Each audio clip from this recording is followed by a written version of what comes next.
Hello, and welcome to our lecture today on Jagannath, my favorite god in Hinduism.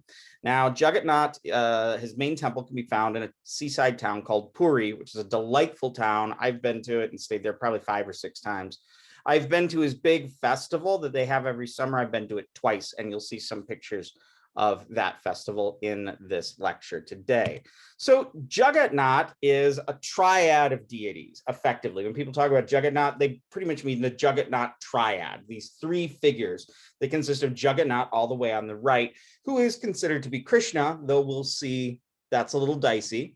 Then to the left, you find Subhadra, which is the sister of Krishna. You may remember that she is the mother of Abhimanyu and she marries Arjuna. And all the way to the left is Balabhadra, who's always known to have white skin. And he's the brother of Krishna, who you may remember was along for the ride a lot of the time. Then he got just completely disgusted with his brother after his brother killed all of their kinsmen in a drunken rage. And then he turned into a snake and wandered off into the ocean. So that's our Mahabharata characters. So that we're never very far from the Mahabharata when we're talking about Hinduism. So Jagannath, or Jagannath, means Lord of the universe, from Jagat, which means a whole universe, and Nat or Natha, which means Lord. So Lord of the universe, master of the universe, if you will. Now, when you look at these deities and you look at how they're depicted, you can see, and if we look back here, you can see them drawn in pen line drawing. You can see that their eyes look strange. Their mouths are strange. They're these like round objects with stubby little arms. And we think that what this points to is that these deities come from a tribal orientation, or they arise from a tribal religion in Orissa. I'll talk about where Orissa is in just a second. When I mean tribal, I mean groups that are Indian or Indic or South Asian, but they're not Hindus or Buddhists or Christians or anything. They're non-religious people, they're non-caste people. What that really means is they're like the indigenous people of the United States, in the sense they have their own religions that is considered autochthonous. Autochthonous means self-arisen. They've risen as if from the ground on their own. So we have Jagannath on the right, Subhadra, his sister, in the center, and Balabhadra, his brother, on the far left. Now, in British English, we hear the word juggernaut. Now, juggernaut is actually from Jagannath. In British English, a juggernaut, not to be confused with the bad guy in the Deadpool movies, a juggernaut is a runaway truck, a runaway lorry that cannot be stopped. Well, why would you name a runaway truck after an Indian god? Well, I'll tell you why. Every year, millions of Hindus come to Puri, this beautiful seaside town. And in Puri is the main temple of Jagannath. And that's the main temple in Orissa and in the world, for that matter. Now, Jagannath and his sister and his brother are taken out of the temple and placed on these giant chariots that they build every year. They're some 30, 40 feet high at least. And they put them in them. They put the deities are put in to these chariots. And then there are these very long, thick ropes that are attached to the chariots.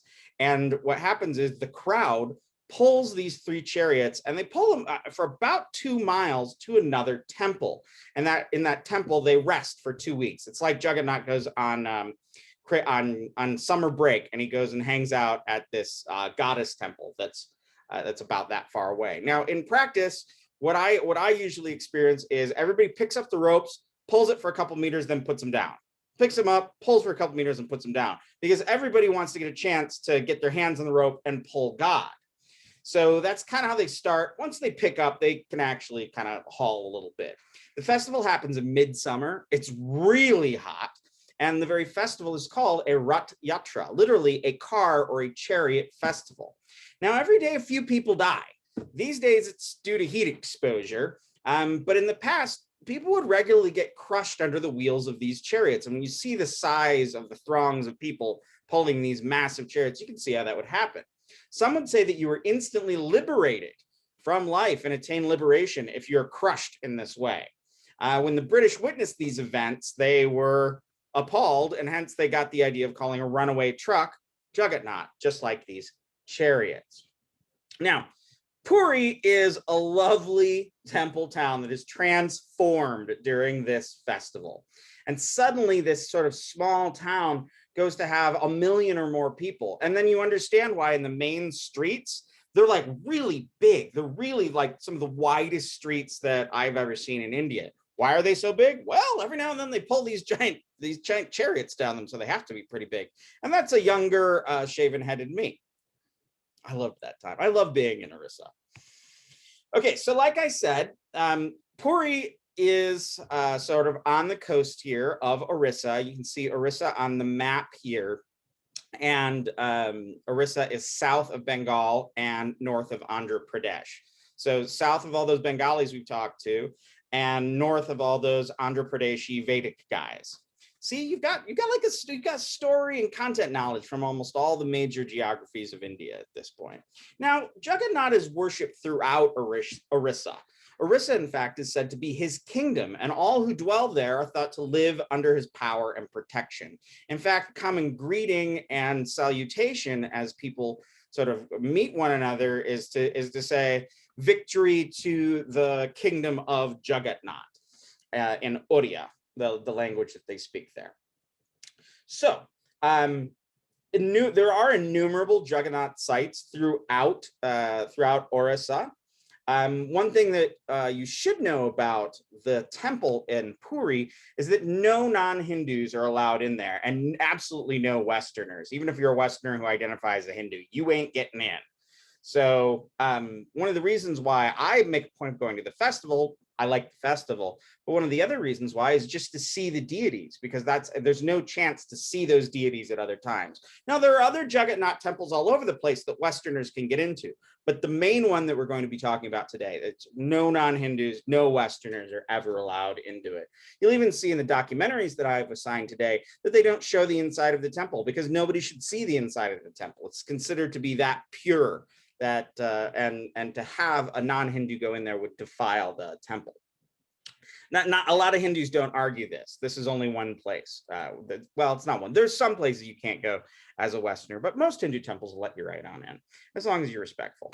So Jagannath is claimed to be an avatar of Vishnu. This really starts in like the 13th, 14th century.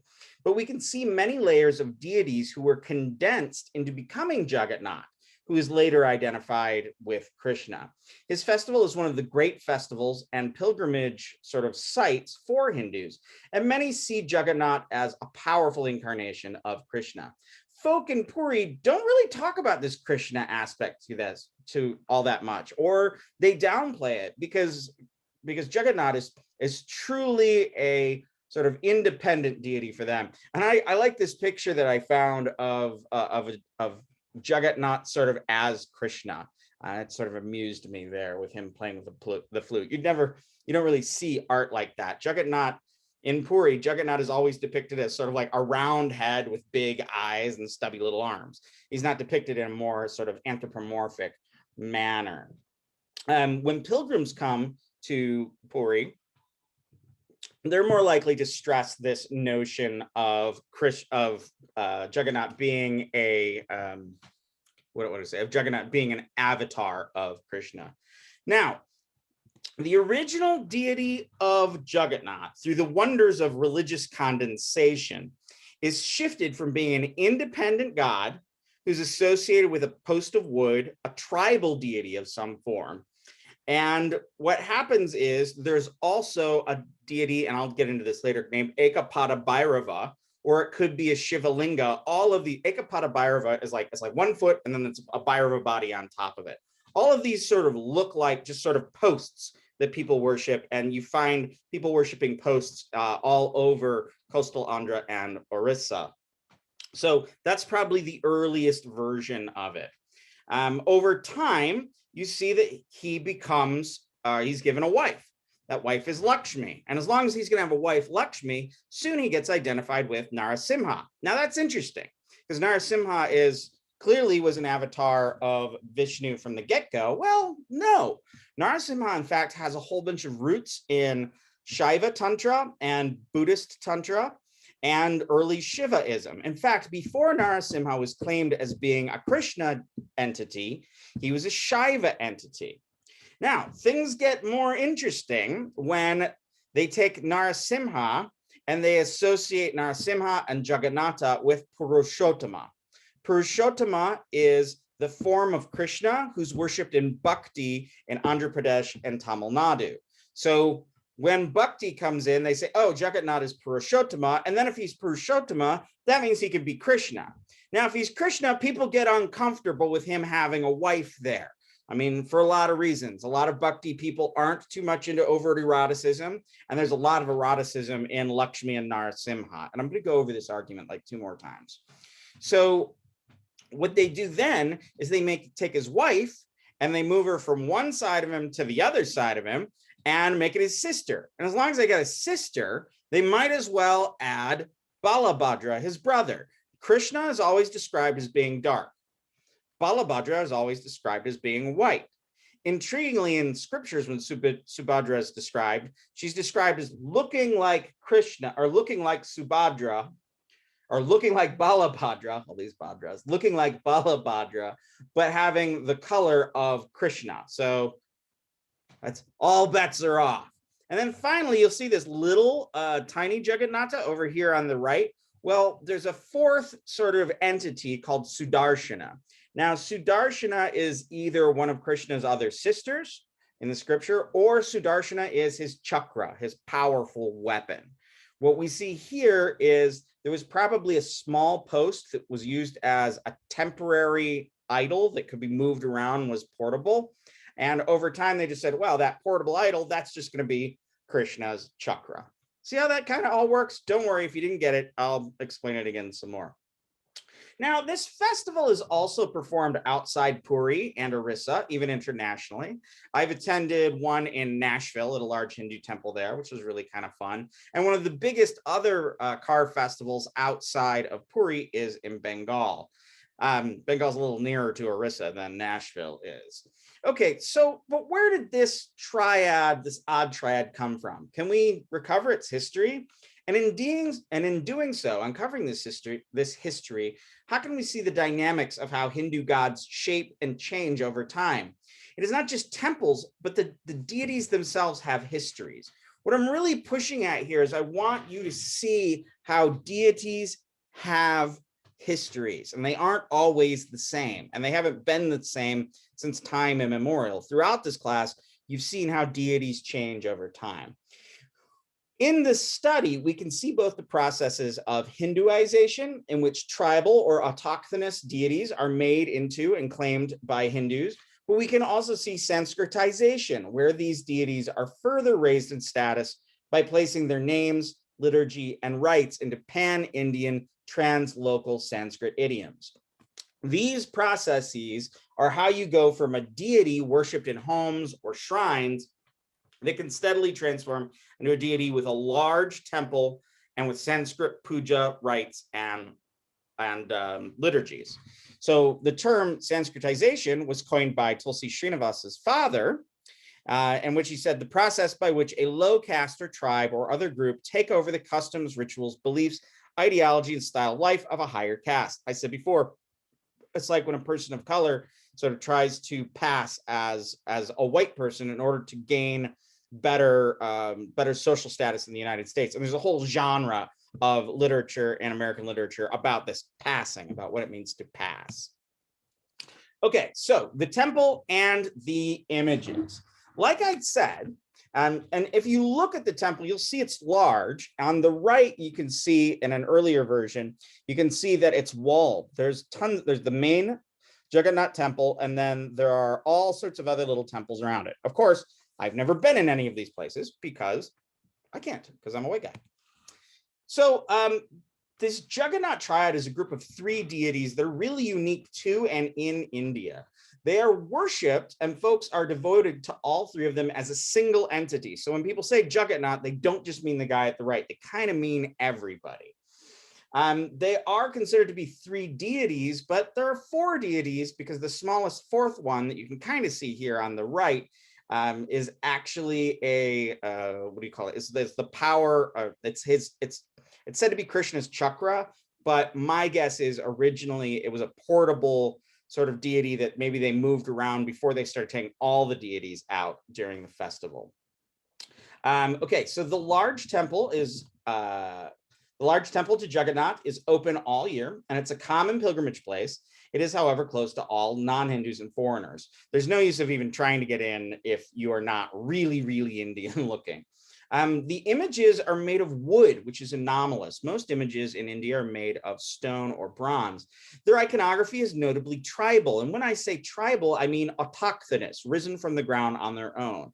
Orissa still has a very large population of tribals, folks who never became Hindus or any religious group. These groups were never Hinduized. They never encountered Sanskrit culture, and they were never incorporated into a Hindu kingdom per se. And I think one of the reasons why this deity would have all these tribal elements is the rulers who sponsored the worship of these deities were trying to appeal to tribal folks.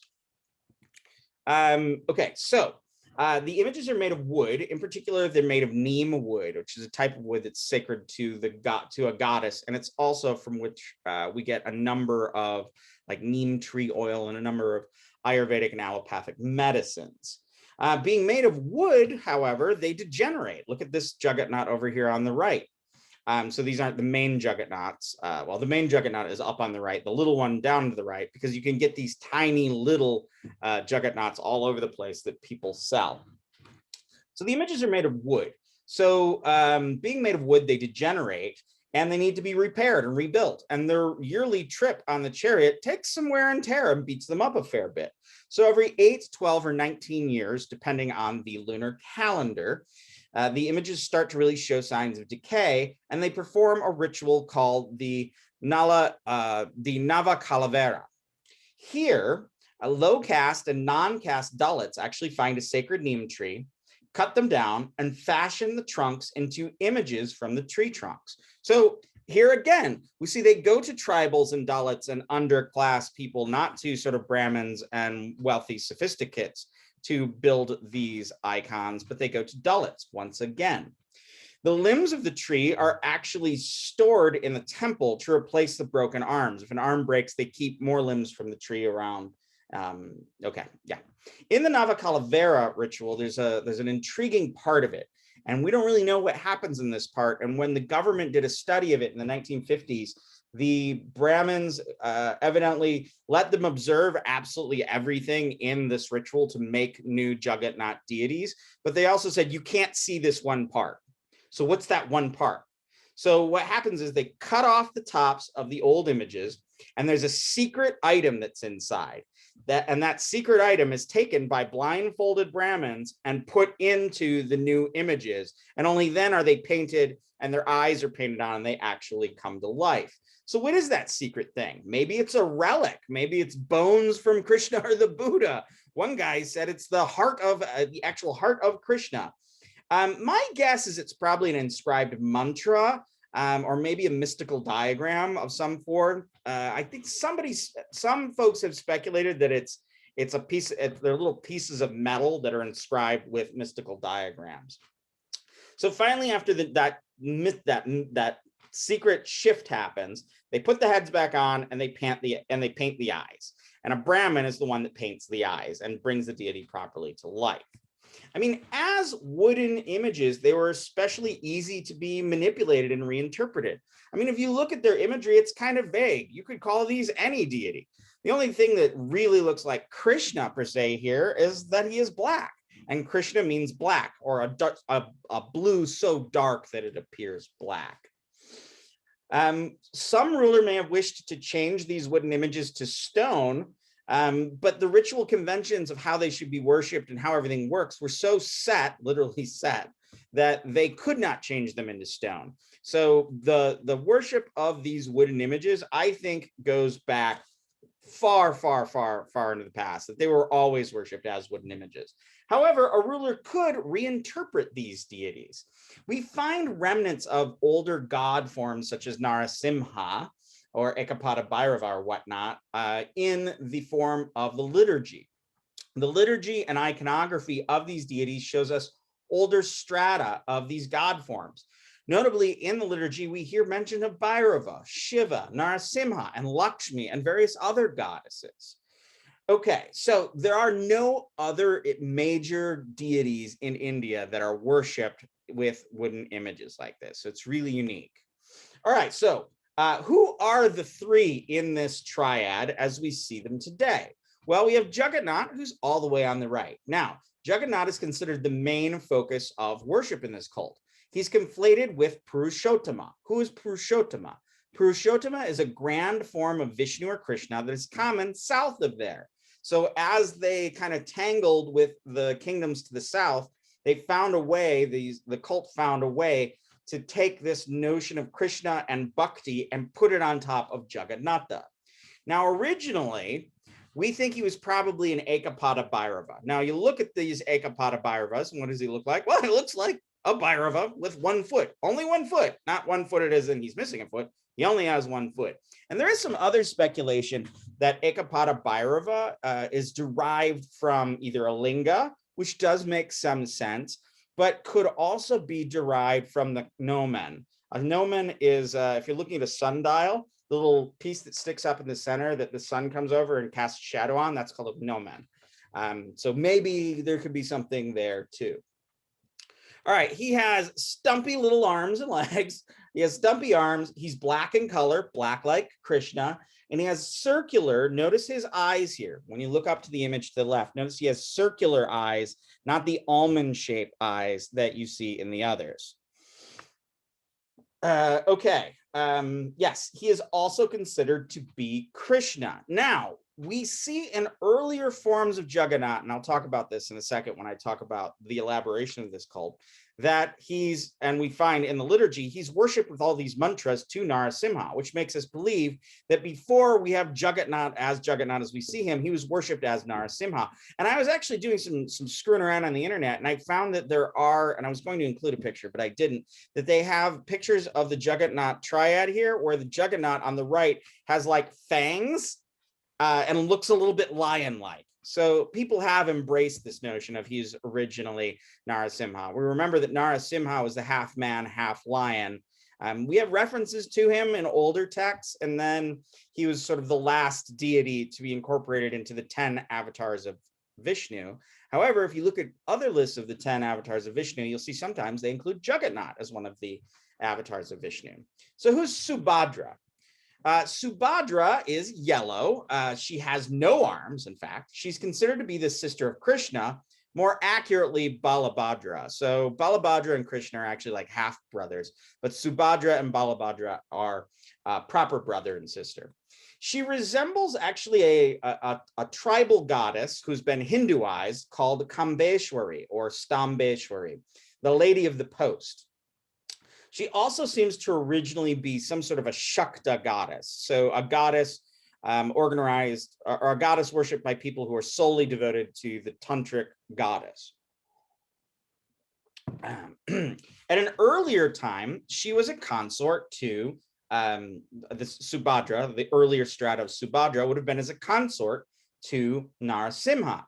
Now, people to the south of Orissa and Andhra Pradesh will often refer not to just Narasimha as a single entity, but to Laksmi-Narasimha. They do prayers and mantras to Laksmi-Narasimha. They're depicted together as an erotic couple, but also a couple that are kind of ferocious and kind of scary. So a common process in Hinduizing a tribal goddess is to take a small post or a stone and add a head to it. So maybe she looks like she was just a post that a smaller post that they put a head upon.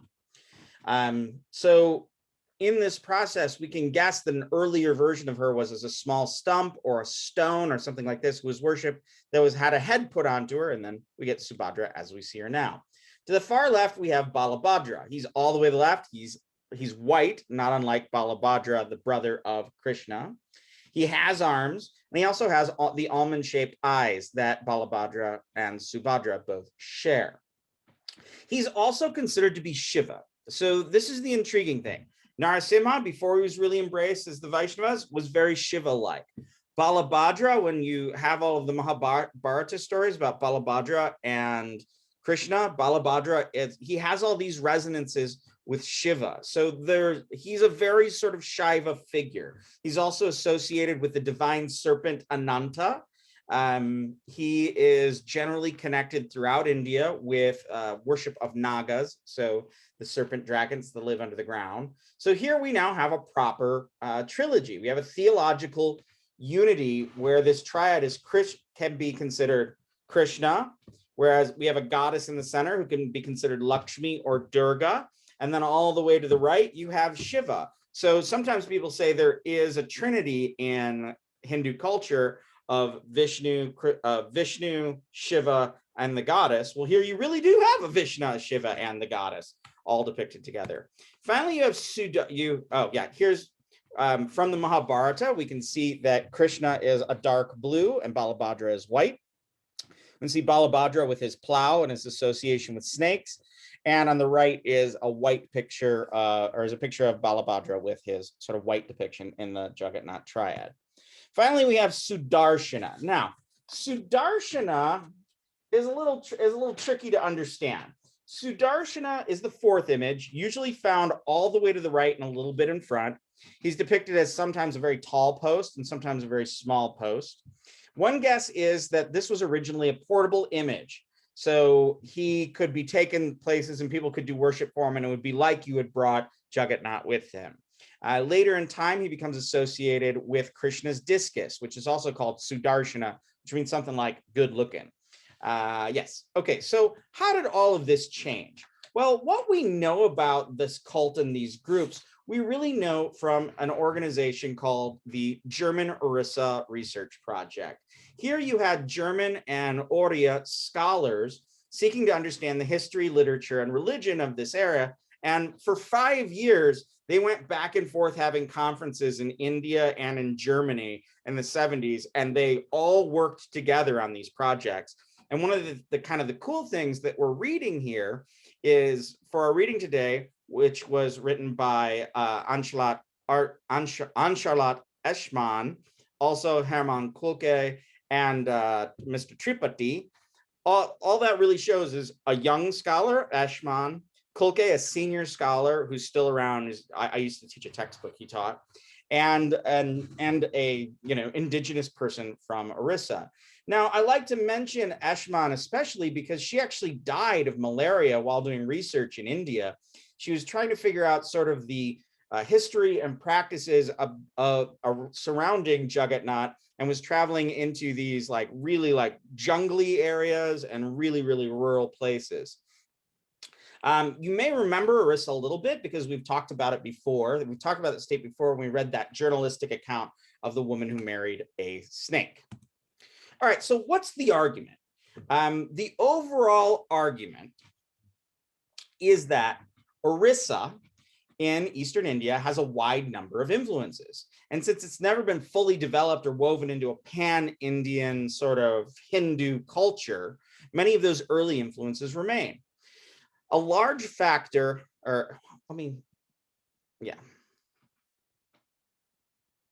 Yes. Okay. So what we have, I'll run through the argument again. But Jagannath is associated with Krishna. First, you have Jagannath, who was Narasimha, and who was Ekapada Bhairava. At one point, this Jagannath character gets associated with Purushottama and Bhakti in the south. Purushottama is an epithet of Krishna in the Bhagavad Gita.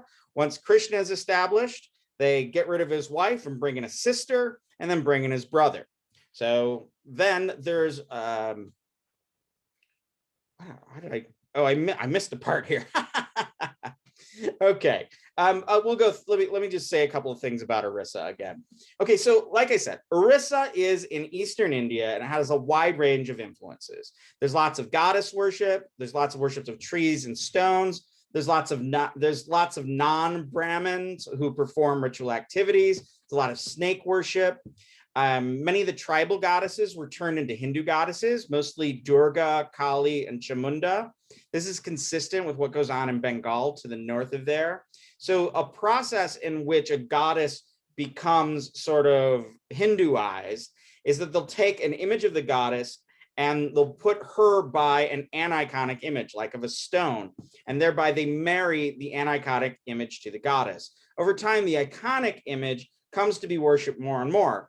Sometimes that aniconic image as well is just neglected to the point that it's cast aside. All of the oldest temples in Orissa are Shaiva, and Vishnuism came through and swept through Orissa sort of after there had been many and many centuries of Shaiva influences. And in fact, as we look at more and more of the Orissa materials, we see a lot of Shaivism below the Vaishnavism of Orissa. Our standard argument is that Jagannath means the Lord of the universe, and he's associated with Krishna, as the Trinity relates to Vaishnava theology. Jagannath was philosophically connected to Purushottama, whose name means something like the highest soul, a la the Bhagavad Gita, a la Krishna. Balabhadra is his older brother, and Subhadra is his younger sister. Krishna has a younger sister also named Sudarshana as his own younger sister, but Sudarshana actually ends up being closer associated to Krishna's weapon. An early legend is that a log came floating down the Mahanadi River, and it was worshipped by the jungle people. Some argue that a craftsman was interrupted when making the wood into the specific deities, so the deities are unfinished. I don't buy that. I think this is the way these deities have always looked. It's not that they're unfinished or that they were shooting for something else and it didn't get fully rendered. We see no sign of this full trinity of Jagannatha, Balabhadra, and Subhadra until the 1300s. Okay, so there is sort of a history in Orissa of people worshiping a post god. And this post god, as you can see here, would be similar to Ekapada Bhairava, who looks like a post, or a lingam that also sort of looks like a post. Now, the earliest form of Jagannath before he was Jagannath was Narasimha, the man lion. So he was a post, then he was Ekapada Bhairava or a linga, then he was man lion. So an early wave of Vishnuism brought Narasimha, the man lion. Narasimha was thought to be theriomorphic, to be partially able to turn himself into an animal, i.e. a man lion. He was thought to be hill-born, as he's from the periphery, and he's thought to be dangerous. He's also associated with Shiva and Bhairava.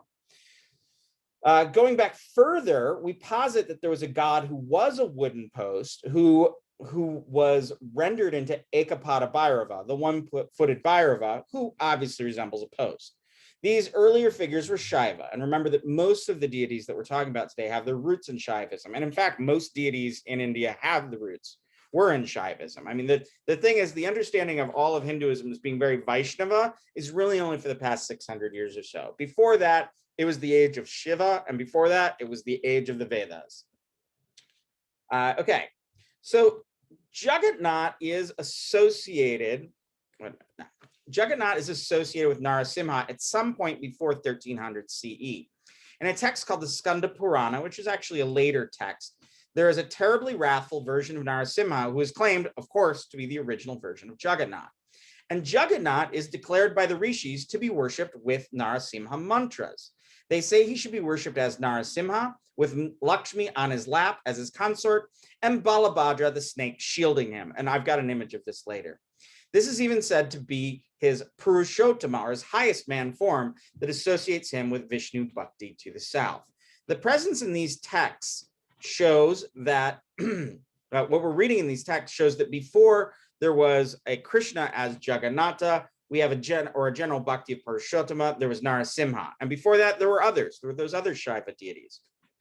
So what happened is this tribal cult that we don't know much about was transformed into a Narasimha cult. Now, Narasimha appealed to the tantric folk and to the goddess worshipping people of Orissa. He was furious, a la Tantra, and he was erotic, a la Tantra that makes sense and pairs well with Tantric Buddhism and other Tantra Hinduism. Furthermore, his animal and wrathful qualities would easily have him to be a dominant figure in the cult of wrathful and ambivalent goddesses. There are other discussions in text of Narasimha, who is shown marrying and copulating with yoginis regularly. He was a god that was very good at dealing with yoginis. You remember what yoginis were, but there were those animal-headed witches in Tantra. Now, Narasimha had a consort as Lakshmi. Narasimha and Laksmi-Narasimha were later transformed to be Jagannatha and Subhadra. Notice that Lakshmi of Laksmi-Narasimha is always on his right, or is depicted to the right of him. She's always on stage right. But when we get back to our big Trinity, stage left. So they move her position. And as I've said, Laksmi-Narasimha are worshipped together as a dyad in a lot of areas around Orissa. So Jagannath's worship and daily puja rituals in Puri have a number of mantras to both Narasimha and Laksmi-Narasimha. So we know at some point Jagannath had to be Narasimha, more than just associated with Narasimha. When we find these leftover epithets and traces of other deities in the worship of deities, there's a sign that there's been some sort of condensation that's happened of these deities at a certain point. The main Jagannath temple, in fact, in Puri, originally had two people in it. It had two images in it. And those two images would have been Lakshmi and Narasimha. How do we know this? Because the size and the configuration of it show that it's not meant for three people. They're kind of jammed in there in a funny way. We don't have any pictures of it because they don't take pictures of it. Okay, so over here on the left, I wanted to make a point of what we were talking about before. You'll see that you have almost like a sitting yoga Narasimha Jagannatha with Lakshmi in his lap, and then Balabhadra in white over the top, shielding him as if with snake hoods. So Narasimha became associated with Purushottama, and Purushottama was considered to be Krishna. As Purushottama, as Jagannatha, became really famous throughout India. Later, Ramanuja, who is a philosopher, he was very important for the Virashaivas and the Lingayatas, was really uncomfortable with the erotic elements of worshiping Lakshmi Narasimha and also Krishna in general. So as Vishnuism spread north, everything was softened. To make it less erotic, they removed the wife, and Lakshmi became the sister, Subhadra. So who is Subhadra and how does this change? She's the sister of both Balarama and Krishna. We do see that the trinity of Krishna and Balarama, along with their sister, is found sculpturally throughout India, but there the sister is called Ekanamsha. In fact, in Orissa, we see a number of mother goddesses associated with Narasimha before the 13th century. Stambeshwari, Durga Bhubaneshwara, Lakshmi Kamala. So these are goddesses we see throughout Orissa. Subhadra actually sort of resembles a tribal goddess. The authors stress that she resembles Kambeshwari or Stambeshwari. These would be one of the many pillar goddesses or post goddesses who are worshipped as Durga in Western Orissa. She's associated with Durga and thus incorporates all of the Shaktism of the area. Before this became a Vaishnava place, and before it was a Shaiva place, this place was a goddess worship place. So you can see in these different gods getting laid on top, each one of them is either able to appeal to those goddesses or to incorporate and dominate those goddesses. So the eroticism of Lakshmi with Purushottama or with Narasimha was uncomfortable, so they turned it down by making her into a sister. Her position is curious, as she is to Jagannath's, she is to his right, so she is to stage left, whereas usually a goddess is seated upon the god's left thigh or stands to his left, or stage right. There may have been a change in the order of the deities at some point to further remove this erotic specter that's haunting this deity. For Balabhadra, Balabhadra is Krishna's older brother who is associated with Shiva and is also associated with snake worship. The serpent Ananta or Shesha is thought to be an incarnation of Shiva. Balabhadra appears to be Shaiva, and we know that the area had a lot of Shiva worship, but we see no element of Balabhadra being worshipped separated from Jagannatha. We don't see small little groups worshiping Balabhadra in Orissa. The shape of his eyes and his head are the same as Subhadra, but he has arms like Jagannatha does.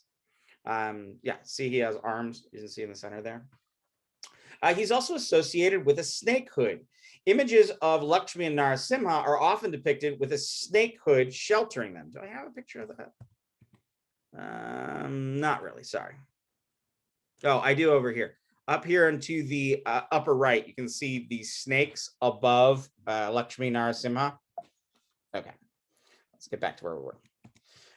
All right, so Balabhadra. Balabhadra is associated with a snakehood and with snakes, and we often see, you can see him with this, the cosmic serpent shielding him over there. We remember the story of Balabhadra from the Mahabharata. Most importantly, he is angered when Krishna kills all of their relatives in a drunken brawl. He then wanders off to the sea, engages in yoga, and emerging from him, and Krishna observes this, is a large white snake who slithers off into the ocean, returning to his roots as the cosmic serpent. Finally, we have Sudarshana, which I don't have slides for. So this is a pole who's nearly the height of Jagannatha. He is a representation of Vishnu or Krishna's discus. Likely this was a portable image for Narasimha, and Narasimha and Sudarshana are identical in some different Vaishnava philosophies. All right, so I went through the story of how these deities developed 3 times, and you've read about it in the book. So now you have an idea of how gods can change over time, how smaller gods can be combined with bigger gods. Here we have this weird thing of the god Krishna, who comes from the west, in Gujarat near Dwarka, and he's all the way on the eastern side of the country in Orissa. So gods shift, gods change, gods move, gods have histories. Many gods are combined into new forms, but they leave traces available to those who look carefully, such as looking in the liturgy and finding all the references to Bhairava and Shiva and different goddesses and Narasimha in all of the sort of liturgies and the chants that are made to Jagannatha every day. This overall Vishnu cult had 2 goals. One, to secure royal power. So by saying Jagannath was the main deity of the area, then the king associated with him could say that he's the most important in the area and could gain dominance over other kingdoms. But it's also working to establish a sort of vertical dominance, to say that not only is it the most important, king of the area, but Jagannath is the king of all the gods. We notice that the earliest forms of any deities in Orissa are autochthonous, rising in tribal area, or they're associated with Shiva. So it's curious that these days Jagannath is considered to be solely Vaishnava and solely oriented with Krishna. Now, I think I've said to you before, I'm a Shiva guy. Shiva makes sense to me, but I've always loved Jagannath. So when I learned about the history of Jagannath, I was so amazed to think that this god that's associated with Vishnu, who doesn't do much for me, is actually far closer to my beloved Shiva. So that's another reason why I find this to be a really interesting story. All right, thanks for thinking about this with me. I will catch you next time.